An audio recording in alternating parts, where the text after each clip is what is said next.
And here we have more absolute value equations. Let's start with number 3. The absolute value of 3 minus x is equal to 4. So we're going to split up the insides of the absolute value here. The first one, we're just going to have positive 3 minus x is equal to 4. And on the other side, we're just going to have negative 3 minus x equals 4. Of course, that's because if we have a negative value in here, we're going to have to switch the signal to make it positive. So let's just solve for x. Over here, I'm going to subtract 3 from both sides of the equation. So negative x is equal to 4 minus 3, positive 1. Then I can divide both sides by negative 1. So x is going to be 1 divided by negative 1, just negative 1. What about over here? So we have a minus or a negative outside here. What do we do with it? Well, let's pretend we have a negative 1 here. So we're going to have to distribute this. So negative 1 times 3 is negative 3. Negative 1 times negative x, just plus x, or positive x. And that's equal to 4. Okay, then we just add 3 to both sides of the equation. So these guys cancel out. Bring down the x. 4 plus 3 is 7. So x is 7, or x is negative 1. And both answers would work over here. If you're new to this, let's just plug in the 7, see what happens. Why is that positive? So 3 minus 7, how's that equal to 4? Well, 3 minus 7 is negative 4, and the absolute value of negative 4 is just positive 4.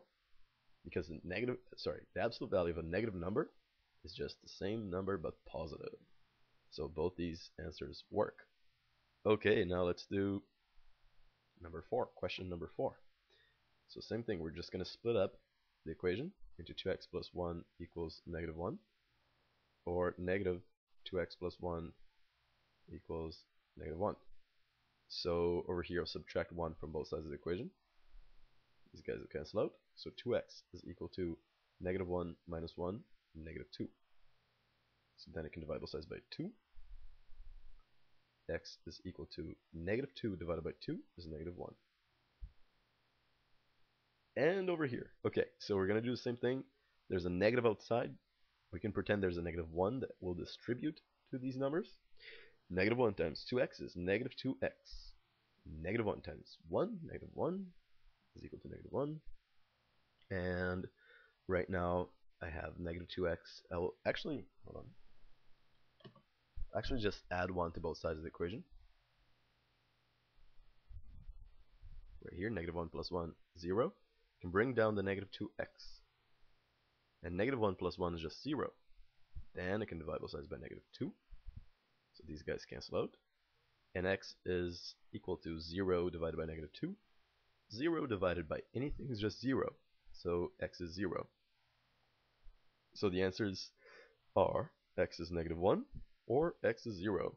And interestingly enough, neither of them would work in this case. And why is that? If we plug this back in here, we're going to get 2 times negative 1. How do you know this? How are you going to be able to see that when you're answering a question? Well, for absolute value questions and equations, it's always good to plug things back in just in case. Just in case. So over here we have the absolute value of 2 times negative 1, so negative 2 plus 1 is equal to negative 1. So this over here, and I'm running out of room unfortunately. I'm going to continue over here. Negative 2 plus 1 is just negative 1. The absolute value of negative 1 is not negative 1, it's positive 1. So this equation is saying that 1 is equal to negative 1, which is incorrect. So we're going to have to reject that. And if we plug the 0 in here, we're going to get the same thing, that positive 1 is equal to negative 1. So we're also going to reject this answer. So in this case, for question 4, there's just no solution. No solution. That's it.